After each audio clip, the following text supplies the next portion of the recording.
Okay. You've already recorded the whole chat. Good. I'm ready then as well. Let's get going. So we'll be talking about particle and cell separation. And particles, we can take that pretty broadly. So a particle could be a biological particle, a cell, could be bacteria, could be plant cells, animal cells, fungi, could also be a virus. We all now know what the COVID virus looks like as a particle with all the spikes. You can also lyse cells into their different organelles. They could also be considered particles. And biological particles and the non-biological ones come in a whole range of different sizes. I've got my pointer here. So if you look at animal cells, they're typically 20 micron-ish. Depends a little bit on the size. So your epithelial, endothelial cells are around 20 micron. Your red blood cells, I think they're little 5 micron circles. Your white blood cells are around 50 microns, so it depends a little bit on the cell type, how big they are, which makes understanding a little bit of biology, if you want to develop a separation method for a cell, important, because whereas we originally think that cells may be represented by nice spheres, they're nowhere near that. Blood cells, for example, are little discs. So they're circular if you look at them now from the front. If you look from the side, they're actually flat. So they're like a little, almost a frisbee. Then we've got the different organelles here that are smaller than a micron. Bacteria are kind of a couple of micron big, depending what they are. So you, under the microscope, you can just see them. And then viruses have a broad range of in sizes from 10 to 1,000 nanometers. So it depends really on the virus, what you're talking about.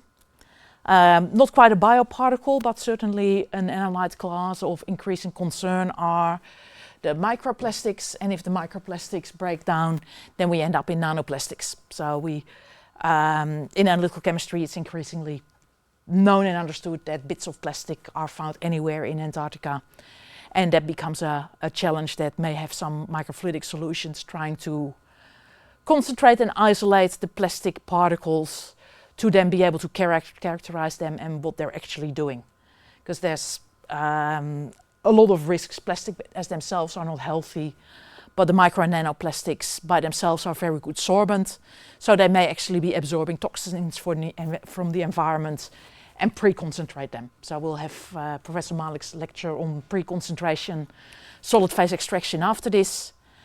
If we put stationary phases all around them and we then put them in our food, we may actually start eating a lot more toxins than we normally would do. So why would we need to play around with particles? Sometimes we want to know something about the particles, sometimes we just want to get rid of them in order to do separation. So if we want to do water evaluations for environmental purposes, we may want to separate the particles. Or if we want to have any idea about urban wastewater, what the microplastic load is, then we may want to isolate just the microplastics. Blood separations. There's a whole range of diagnostics we can see on blood. Sometimes we just want to get plasma because we want to know the dissolved molecules in there, and then the blood cells are just in the way. Sometimes there could be a disease with the blood cells themselves, so we want to get rid of as much as the liquid and isolate either the white or the red blood cells, depending on what we're looking at. Very big application area are the circulating tumor cells. Anyone heard of them? If we've got a tumor in our body, then this tumor may be, particularly if it's metastatic, it may be shedding cells. So that may mean that the tumor is not only sitting in the lungs, but small clumps and single cells of the tumor break off and they end up in the blood circulation. So even if you don't know that you've got cancer or where the cancer is, these cancer cells may already be circulating in your blood, which means that if you find a way to extract these circulating tumor cells from the blood, you may get an alert a lot earlier that you've got cancer than you would otherwise have, because cancer is a silent disease. It may be developing for a very long time before you actually get sick. Last application where bioparticle manipulation is really important is in bioreactors. Bioreactors are used in biotechnology, but also increasingly in cancer therapy. So there's the CAR T cells that are used to help use the human's own immune system to fight a cancer. We do want to raise certain cells, but we at the same time want to be able to exchange media and remove bacteria. So if we can, in a bioreactor, replace the fluid around the cells without disturbing them, we can actually get rid of waste products and give the cells fresh and new nutrients. At the same time, if we can separate the small particles away, we can remember here, the cells are around 20 micron, bacteria are around 1 micron. There's a significant size difference. So if we make a separation from anything that's smaller than 2 micron or everything that's bigger than 2 micron, we can get rid of a lot of the bacteria whilst we keep our human cells. So size there becomes a way to resolve, to separate two different cell types where one may be desired and the other one may be considered a pest. Particle separation is not new, it is not something from microfluidics. I don't have it with me now, but I like my coffee made from some ground coffee with a filter. So I've got a little hiking coffee maker with me, which has got a little metal mesh to keep the coffee grinds up. I pour boiling water in my little cup, drip in my little container that contains my coffee grounds. This metal mesh there prevents the coffee grounds from ending up in my coffee, but the coffee can still brew itself and I can extract my lovely caffeinated drink into my cup without getting all the grounds in my mouth. In the lab, sometimes we go a bit more advanced than a filter. We may have a centrifuge. In a centrifuge, particles with a higher density will move to the bottom. If these particles are smaller, we can centrifuge at a higher speed, like in an ultracentrifuge. So centrifugation is a really effective way of separating different particles. Problem, however, is that if you want to use a centrifuge, you need to prepare the test tubes, you need to balance the tubes in the centrifuge, you do your run, and you then need to manually separate your supernatant from your centrifugate at the bottom. Which means that you need well-trained staff, and therefore the assay becomes more lengthy and is not as easy to be implemented in the field. Same thing, filtration can be really good. There's the little syringe filters. My coffee filter works fine because my coffee ground is all relatively coarse. But if you've got fine particles, your filters may get blocked. Another problem with filters, particularly if you use them for extended period of time, is that biomaterials like protein may start fouling your filter surface. So are there also fluidic ways, membrane-free ways of separating particles? Again, our friends, the biologists, have come up with a couple of different ways. So they've got fluorescence-activated cell sorting, where they flow cells through microchannels. They stain the cells with certain fluorophores. If with the laser they detect there is one that fluoresces green, then a little liquid pulse is applied and the cell that is green is sorted into a separate vial because that's the cell of interest people were after.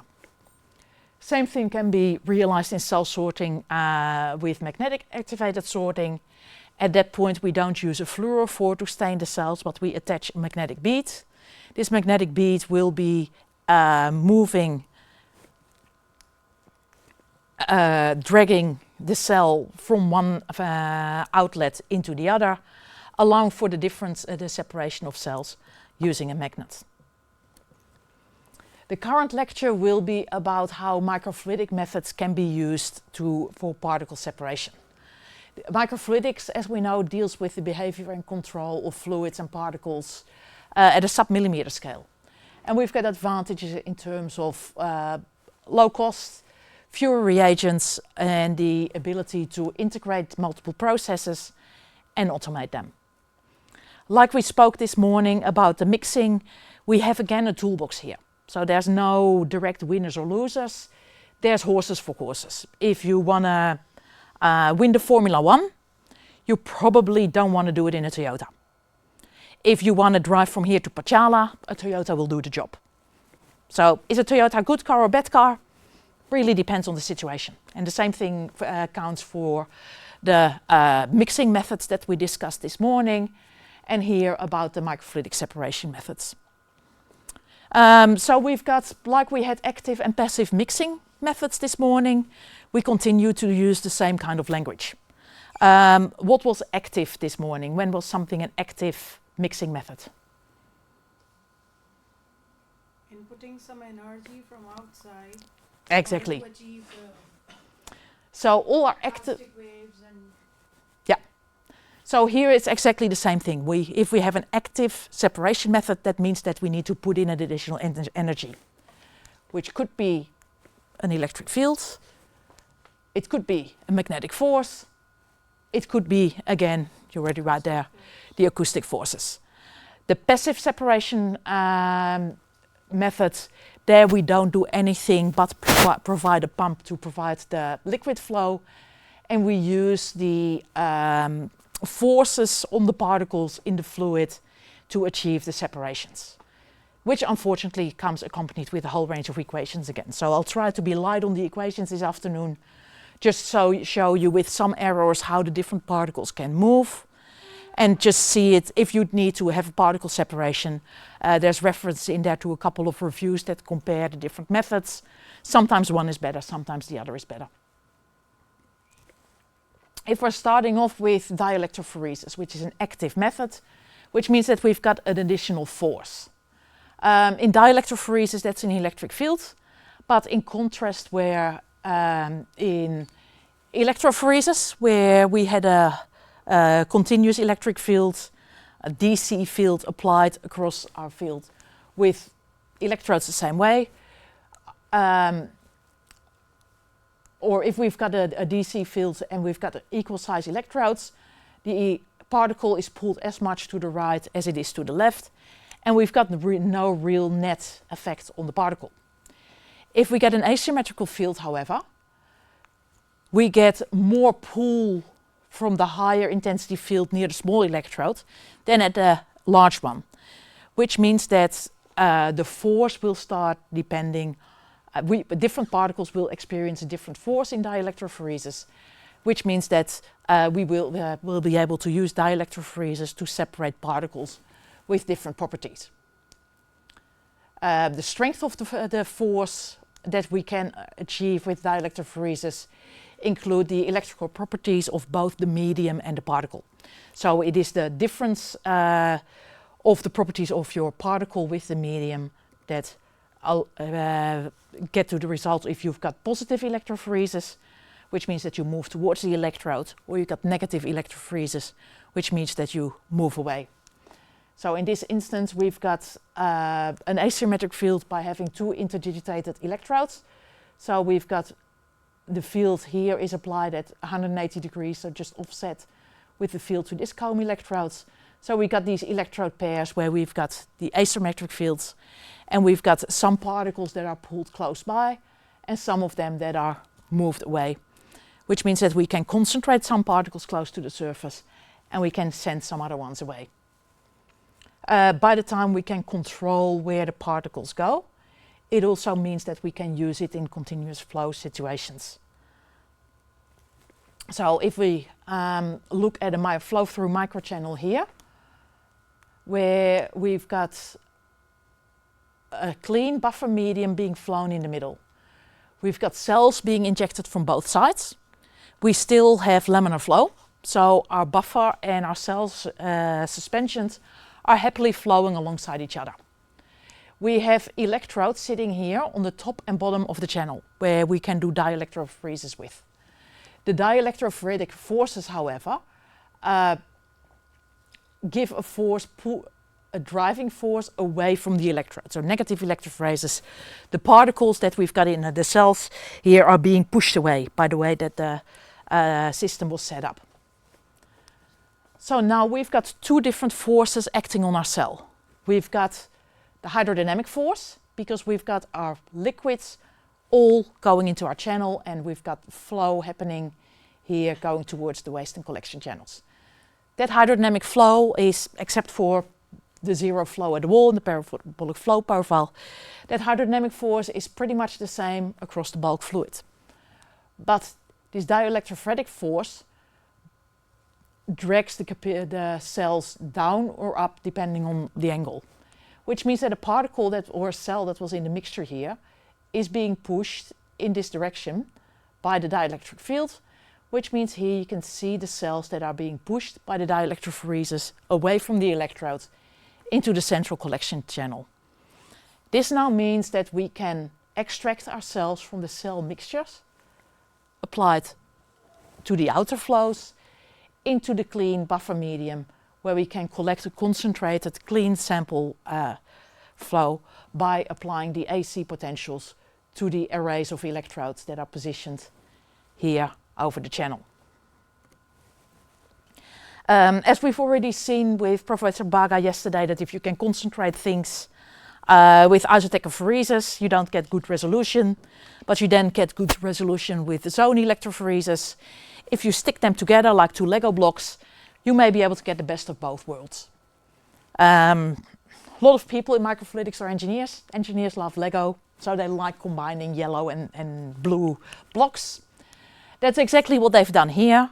They developed dielectrophoresis, two different dielectrophoresis devices. One to focus all the cells slowly in on one side. So you can see a cell suspension coming in, all cells coming in kind of random, but then ending up very nicely lined up in the first section. So the dielectrophoresis here is aimed to just put all the cells together. Then the settings were done slightly differently at the other side. Where's my I think my laser is near dead. It's got a tiny green point, but I can't see it on the screen anymore. I'll use the one here.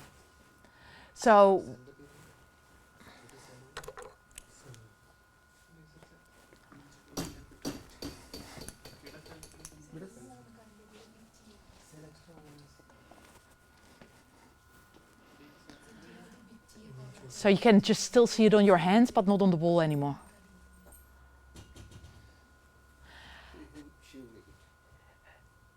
So here we have relatively strong dielectrophoretic. You wanna? Let's get back one slide again. There we go. So here we're using dielectric field to get all the particles together. Then here we use the field at a slightly different intensity, where the fast-moving particles are being transported across. The slower ones are being deviated.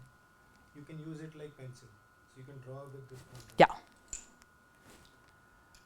So you can see here in the second stage, our fast-moving particles, the large ones, move very quickly in the dielectric field and end up in this outlet. The smaller ones that were also focused here take a little bit more time. But this section in here was taken short enough. Thank you. This section in here was made short enough that these red particles, the small ones, they move from the side to nearly the middle, but not far enough to end up in the other collection channel. So here we can see we've got a mixture coming in. First dielectrophoresis step, all the particles are lined up. No matter if you're big or small, they all get swiped together.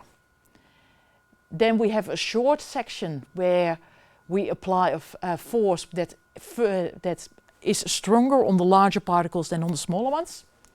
We pull all the large particles out so that they end up on the right-hand side of the channel and end up leaving the channel on the right-hand side. Whereas the smaller particles, they don't experience as much force, and therefore they move slower. If I kick a ball, it doesn't move really quickly because I'm not good at soccer. Jetty maybe is a much better soccer player, so if we both hit a ball, they will start rolling at different rates. If we have a certain distance to cross, the ball that I kicked is not going to make it and stays in the bottom channel. The one that Jetty kicked may have made a line and goes away. So based on the velocity developed here by dielectrophoresis, we can separate the large particles from the first particles. What is the common buffer used? Yeah, so this is all done in PBS. So the electrical permittivity of the buffer is typically adjusted to match the electrical permittivity of the samples. But this is typically applied for the separation of cells. And cells are typically not happy if you do anything but phosphate buffered saline. So that was dielectrophoresis using an asymmetric electric field. The next one to look at is magnetophoresis. Phoresis, we've heard it come by a couple of times, is movement. Magnetophoresis is movement activated by a magnet, which means that if we manage to magnetically activate our targets, we can selectively pull them out of a mixture. So we can do this either using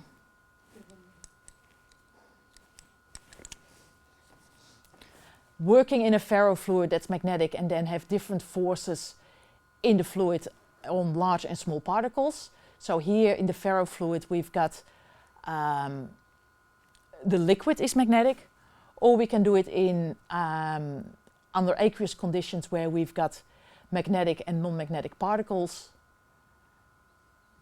No, this is just in the ferrofluid. So we have a mixture of particles coming in. If we are in deionized water, then we get a little bit hydrodynamic separation, but we still get mixtures going either way. If we work in a ferrofluid, then we can get different forces being applied because of the movement in the magnetic liquid. At that point, we can pull the larger particles that have a high velocity towards the magnet, whereas the particles that are not impacted by the magnetic field will be leaving the channel through the other. If we talk not in a ferrofluid, but active magnetophoresis, then we have different cells that are labeled with magnetic particles. And here we can see that here the circulating tumor cells have been labeled with a magnetic particle. We've got a blood sample that's got the red blood cells, the white blood cells, and the circulating tumor cells. Circulating tumor cells typically have specific antibodies sitting on their outside where you can covalently attach a magnetic B2. If you then have a magnetic field applied over this channel, the magnetically labeled cells, in this case the circulating tumor cells, will be migrating in the magnetic field. Whereas none of the other cells have the label attached, they don't experience the magnetic field, and they just go from the blood to the waste reservoir. If we then have an impedance electrode sitting there, then we can measure that a cell is coming by, after which we can selectively collect the circulating tumor cells into a vial for later analysis. As you can see here, and I think this video here, I need to switch the laser off. So this is a setup where magnetic cell sorter works. So you can see a fluorescent bead going by in a microchannel. But I think what's more interesting is to see how many setups in microfluidics actually take a whole space, because that's the meter-long tube that's attached to the microfluidic device that is moving to a 96 well plate, and every time a cell comes by, the liquid coming out of the cell sorter is deposited into another reservoir in a 96 well plate, and then each of these individual wells become a place where you can do a bioassay, which then allows you to characterize the tumor and understand where the cell comes from.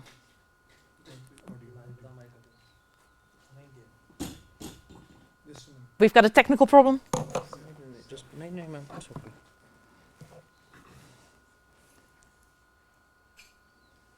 Audio reduced.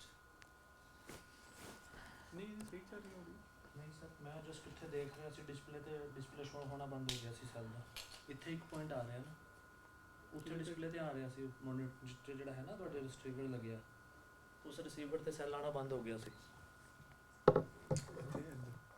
ਉਸ ਤੇ ਹੁਣ 3 point ਆ ਗਏ ਨਾ Okay, we looked already at some acoustics for mixing this morning, where we had the devices, where we had the cavities, and we could create the circulatory flows. Acoustic fields can also be used to focus particles in the nodes where the waves get together. So here you've got an example where the field is adjusted so that the red blood cells focus in one direction. In a standing wave, we get these actuations. We've got 1D waves, 2D waves that get really complex. And I particularly like this movie that actually shows how you can use acoustic fields, how you can use sound to distribute particles in different ways. So they increase the complexity of the acoustic field here. And you see how the different nodes where the particles concentrate change depending on the complexity of the acoustic field that's being applied. So it's starting off 100 gigahertz. It's just some salt, so just some salt granules that I used. So just a speaker is being attached. And the higher the frequency. So you can see the forms being by the acoustic fields, the particles, the notes are taking place at different orientation.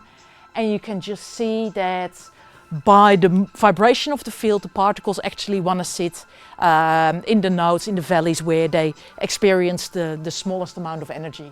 So the higher the frequency goes, the more complex that gets and the more complex patterns. This again, I won't go through all the equations, but this is all physically explicable. So you can predict based on your material properties and your fluidic properties where the nodes in your microchannel will be, and therefore you can focus cells and particles in certain areas and not at others by applying a sound wave across a microchannel.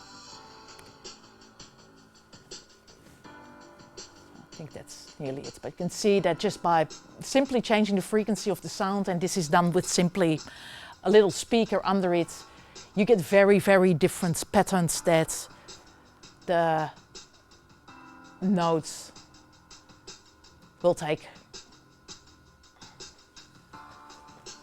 I think that's nearly it. Yeah, so.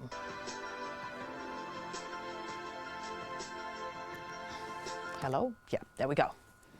So acoustophoresis is using the understanding of this physics to get the nodes where these acoustic waves meet, get them to draw the particles to a certain location. So we start off with our microchannel with our particles sitting everywhere. Our particles are being pulled to these nodes, which means that in this instance they will be collecting in the middle and then they will aggregate together. It is all related by physics, which is a function of the particle volume. So the particle size plays a role, as well as the density of the fluid particle. Because the fluid particle properties play a role here, it means if we've got different particles with different properties, in principle we can adjust the conditions so that one particle focuses in one space and another particle focuses in another space. Which is done here, so it's a slightly more complex field where we've got two different acoustic vapors, so you can get little columns created. Here we've got a linear field where we can get all the particles to just sit together in lines. If you start being able to play with different acoustic field generators, you can start getting your particles to collect in terms of letters. So you can make temporary structures from particles. I've seen people using it as a sieve, so they get particles to align as kind of a grid. Using it as a sieve, if it tends to be blocked, you just let the acoustic field go, which means that your blockage disappears because your barrier disappears. And then you put acoustic field on again and you have a new fresh filter. But it can also be used for longitudinal separations where you can focus the particles towards a central outlet channel using, so again, two different stages. One is to put all the particles roughly into the central zone. In the second stage, one set of particles is pulled towards the middle and goes into the outer outlet, whereas the smaller particles, in this case, we're looking at sepsis. So the bacteria were pulled here to the middle, whereas the blood cells go to the outside, and then the collection from reservoir 2 was then later processed by PCR to see what the bacteria were that were using the sepsis. Another part of, so moving into passive displacement version. So acoustic waves, dielectrophoresis, magnetophoresis, all used in external fields. The first passive technique I want to look at is deterministic lateral displacement, which I feel feels a little bit like size exclusion chromatography. So what we have is that we've got pillars that are slightly offset in a microchannel with a certain spacing apart. If we've got a mixture of particles coming in, the small particles actually notice very little of the pillars. So they come in, it's laminar flow, they just go straight and they go to the bottom outlet. The big particles, they actually bump into the pillars and therefore they are deflected. Because the particles are not put in a straight array, but this array is under a slight angle, so you can see that this one is not lined up but it's slightly higher. That means that if the large particles bump to one, they're more likely to end up with an upwards deflection than with a downwards, which means that this one gets an upwards trajectory, and ultimately after a very long period, because we can see an interruption here, so this is a much longer channel than it looks here, our large particles will be going out through the outlet, our small ones will be non-deflected and going down. So we can use an array of pillars to bump big particles to go to the top outlet, whereas our small particles will be moving in a straight direction. What is bumping?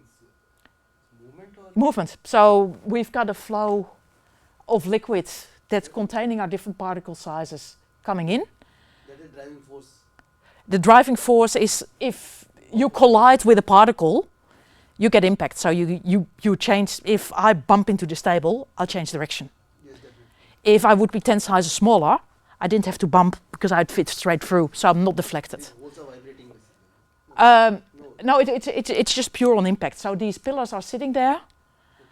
and the big pillars hit particles more often than the small particles, just because of their bulk size.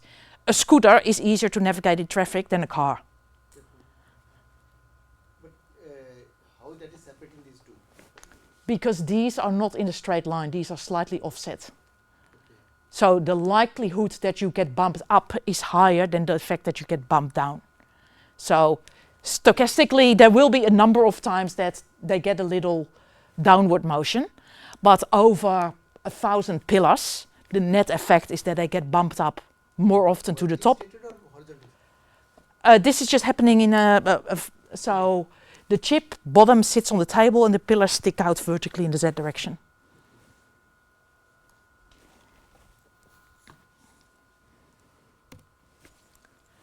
Then we go to the passive techniques that use the different forces on the particles that are there in the fluid. And in the simplest forms, I will go through 2 or 3 iterations. Again, if you need one, you can do the maths all the way in detail. At this stage, I just want you to be aware that there are, because we work in a small channel, we have different forces. We can use that for particle separation. So there will be a few equations in there, but look at the overall effect. So we all know that we have a parabolic flow profile if we're flowing a liquid through a tube, which means that if I'm a particle sitting in this lane, I'm going slower than the particle sitting here. The fluid around me on this side is moving slower than the fluid that's sitting next to me on the bottom side. This creates a shear gradient lift force. It's a lift force that pushes the particle away to the side where there is the lower velocity. At the same time, our walls give a lift force as well, but that goes in the other direction. So we've got the FLW going towards the channel. So yes, we've got the shear lift force is going one direction, the lift wall force is going the other direction, which means that every particle, depending on where it sits, it feels forces in two different directions and it will find an equilibrium point. And these equilibrium points could be in a circular channel, they're radial. There's typically 4 nodes in a square channel, and if we go in rectangular channels, there's a few more nodes where particles will be agglomerating because it's the minimum difference between the lift force that comes from the shear gradient and the lift force that comes from the wall effects. So these only work at higher Reynolds numbers. So if we work at low Reynolds numbers, so relatively low flow, you can see that nothing happens here with the blood cells, and we've got quite a homogeneous distribution because the wall and the lift forces are not that high. The higher our flow rate becomes, the more steep our parabolic flow profile, the more pronounced these forces become. And here you can say if we increase to a Reynolds number of 50, 100 and 150, you can see that the blood cells here start focusing in these nodes at either end. So this is looking at the either end of the channel. We have our 2 energy points where the cells have an equilibrium of force. Can you go to previous slide? We're not we saying that this parabolic flow is not happening in the microfluids? It is also happening in the microfluids, but it doesn't happen if you use an electric field. So if you use hydrodynamic flow, you always have a parabolic flow because you push the liquid through and the velocity of the wall will be 0. If we've got the electroosmotic flow, we generate the pump at the wall with the charge. Okay. So this type of separation would not work under electric osmotic flow conditions. It needs the parabolic flow profile to get the shear forces.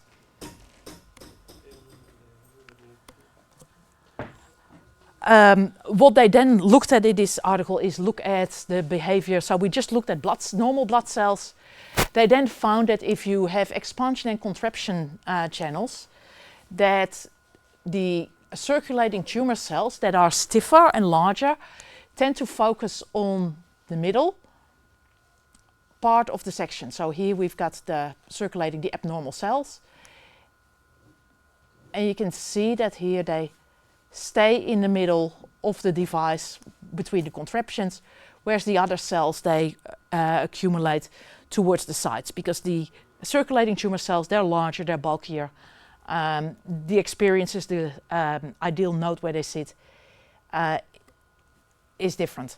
So here is the example of the device being used. So we get a mixture looking from the top and from the side coming in where our blood cells are distributing at the sides, but our tumor cells are focusing in the middle. So we've got our blood cells sitting in our 2 tracks at the sides. Our tumor cells are focused in the middle and are focused there more intensely because we've got the expansion contraption channels, which means that at the end of the extraction contraption channels, we can actually have all our circulating tumor cells coming out of one outlet and get our blood cells to come out of the other outlet. So we can extract the circulating tumor cells from a relatively large volume into a smaller volume because these they will be sticking to the center flow lines, whereas the smaller blood cells will be in the extension traps and do the focusing sitting on the walls. So we've got large cells that are circulating tumor cells focusing in the middle, small blood cells sitting on the outside. We can then have different collection containers and that way isolate the circulating tumor cells. It's just, the movie is not that interesting. Another part of using different forces on particles is